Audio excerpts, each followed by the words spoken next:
right, hey, I'm back. I'm sorry it has been such a long time since I've done one of these. I was out of town for a while. I was actually finishing up my philosophy degree, so now I'm certified in, you know, this. So today I want to talk about one of my favorite philosophical comedies. It's called I Heart Huckabees. I'm going to warn you to begin with, there is some swearing in this episode. And it starts now with the opening monologue from this movie and the thing that got me hooked from the beginning.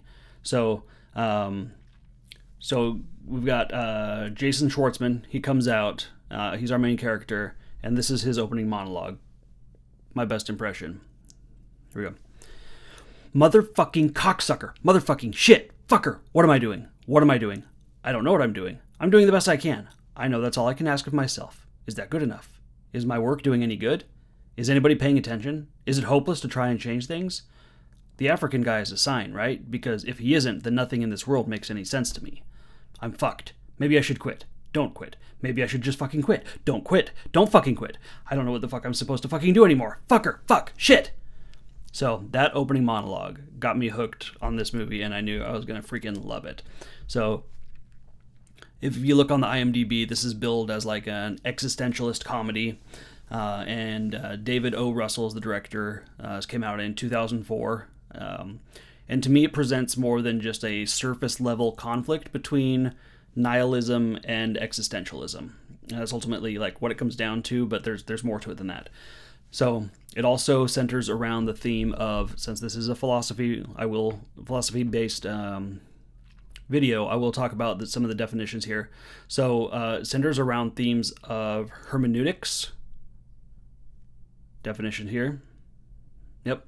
Heidegger's concept of Dasein. Definition. And also Hegelian Dialectics. So all of these kind of philosophical concepts are woven around a series of characters in conflict with themselves, each other, their positions in life, and the connections between all of the above. So the film follows Albert, played by Jason Schwartzman. He is an environmental activist who is struggling with his identity and meaning of life. So he hires this husband and wife team of existential detectives. That's Bernard and Vivian Jaffe. Yes, like the Jaffe Cake. They are played by Dustin Hoffman and Lily Tomlin brilliantly. So he hires them to investigate his life, in particular, a series of coincidental meetings with a stranger, the African man that he mentions in his opening monologue. So the Jaffes introduce him to the concept of interconnectedness as they kind of delve into his relationships, but they also spur conflict with his nemesis, Brad, played by Jude Law, who is a corporate executive at the Huckabee's department store. Other fun fact about this movie, this is also Jonah Hill's film debut, but he doesn't play a big enough role in this for us to really talk about it here. So anyway, as Albert and the detectives, the Jaffes, delve deeper into their philosophical investigation, Albert is partnered up with Tommy, played by Mark Wahlberg, who is a cynical firefighter. He introduces Albert to nihilism through the Jaffe's rival, Katerine. So by the end of the movie, Albert is kind of reinvigorated in his original meaning and purpose. Tommy finds love in Brad's ex-girlfriend, Dawn, who's played by Naomi Watts. In this, she's a former Huckabee's model who is also disillusioned with the kind of capitalistic performative life that she led with Brad, the CEO. So Brad ultimately loses his personal belongings in a fire ignited by Albert, and then is fired from his job. So Brad is now in the position that Albert was at in the beginning of the film, and they kind of connect with each other through their shared experience of suffering, thus reigniting an old friendship and kind of coming to a new philosophical understanding of the world. So the first philosophical concept presented to Albert is hermeneutics. When he first approaches the Jaffes to help explain his interactions with the stranger, Vivian tells Albert that, quote, if we're going to solve a coincidence, we have to put it into context, end quote. So hermeneutics was traditionally a method used to understand the composition and contents of ancient historical and theological texts by way of identifying the intent of the author. So when the Jaffes declare their intent to understand Albert's encounters and whether they have any meaning, they lean into Gadamer's version of hermeneutics, which is like a constant process of interpretation, application, and reinterpretation of the whole and its parts. So they cannot make sense of the parts, his little coincidences, without understanding the whole. But without knowing the intricacies of the parts, their understanding of the whole will remain incomplete. So as part of their investigation, the Jaffes follow Albert to his home, where we meet his parents, and his screen mother is actually played by his real-life mom, Talia Shire. You may remember her from the Godfather movies. She was the sister. So anyway, back to this. So despite the Jaffes' best efforts, Albert and Tommy kind of either fail or refuse to see the connectedness of their lives and experiences with the outside world, and fall into this cynical nihilism presented by the Jaffes, their foil, their nemesis, Catherine. Catherine is a rival philosopher, existential detective kind of thing. But she offers to them, Catherine offers to both Albert and Tommy that cruelty, manipulation, and meaninglessness, those are actually words from her business card in the film, is inherent to life. So Albert and Tommy kind of join her team as they've been not satisfied with the answers that they've gotten from the Jaffes. They join her team, agreeing that, and this is a quote, "Once you realize that the universe sucks, you've got nothing to lose." So very, very nihilistic right there. So with that, we kind of turn towards Heidegger's philosophy, and they fall into the Heideggerian trap of succumbing to thrownness and fallenness, and I'll explain that here. So Heidegger described thrownness as the physical and temporal state of our being in the world that we can't control. So this is my thrownness is I was born in the 80s to white parents in the mountains of Colorado, and all of the social and economic implications thereof that I cannot control when, where, and how I was placed into existence. So that's what he calls thrownness. Fallenness, on the other hand, is kind of the social and cultural expectations that we face based on thrownness. So, for example, you've got a friend who has grown up in Appalachia, the backwoods of Kentucky, somewhere up in that area. That's their thrownness. Their fallenness are all the stereotypes and assumptions that everybody else make upon them based on their thrownness. So that's fallenness. So for Tommy and Albert, these factors kind of combine to disenfranchise them from their materialist, capitalist, wasteful society. Heidegger teaches that to live authentically, we must own ourselves and be invested in who and what we are through a concrete knowledge and understanding of Dasein. Dasein is what he calls being in the world, and that is just our sense of self within the context of my unique thrownness and fallenness, and my interaction with the world around me.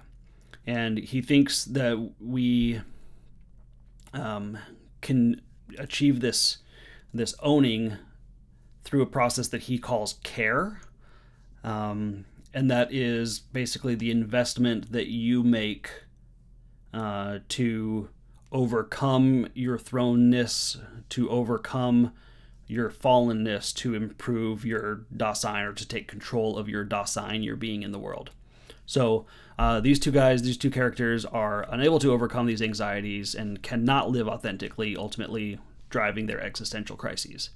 So at the climax of the film, when Brad and his ex-girlfriend are kind of at their lowest, Tommy and Albert, So Brad and his ex-girlfriend, Naomi Watts' character, they're breaking up. He's losing his job. She's gone off the deep end from being a model. Tommy and Albert have made like their full swing into nihilism, taking their anxieties out on Brad and on their friends and family and society. Right at the end of the movie, Albert looks at a Polaroid photo of Brad in tears. Brad's crying in the image. So Albert kind of begins to imagine his own face superimposed on the photo, which is kind of a cool visual trick that the film does several times throughout the movie as they kind of begin to explore the interconnectedness. But it all comes together here, and he realizes that they are connected through their suffering, and that Brad is now about to begin that existential journey that Albert has just completed. That from creation to destruction and then back again. So in philosophical, in Hegelian terms, this would be a dialectic, where you have slightly oversimplified, but you have the thesis, antithesis, synthesis. So it's kind of a simple problem-solving technique in today's terms, where like a choice is made and you find out that didn't solve your problem, and this doesn't quite solve your problem, but between the two you've kind of like veered back on track. It's almost like the kind of pendulum, things swing a little bit too far to one side, so you kind of overcorrect to the other side, and then you kind of get back on track. So that's more or less dialectic. So this creation and connection form the thesis, nihilism and meaningless form the antithesis, and then the character's realization and acceptance of the cycle is their synthesis. So the goal here of Hegelian logic is truth, and the conclusion that these characters arrive at is that there is truth in the ever-changing, authentic lives of humans, if they acknowledge that there is authenticity in the fact that they are ever-changing.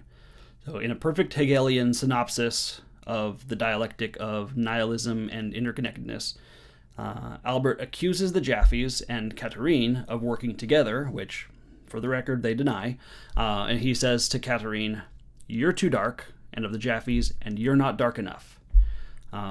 I think that encapsulates it perfectly. So Albert speculates kind of on a partnership amongst the trio that went wrong, resulting in, quote, "two overlapping, fractured philosophies born out of that one pain." That's it. That sums it up perfectly.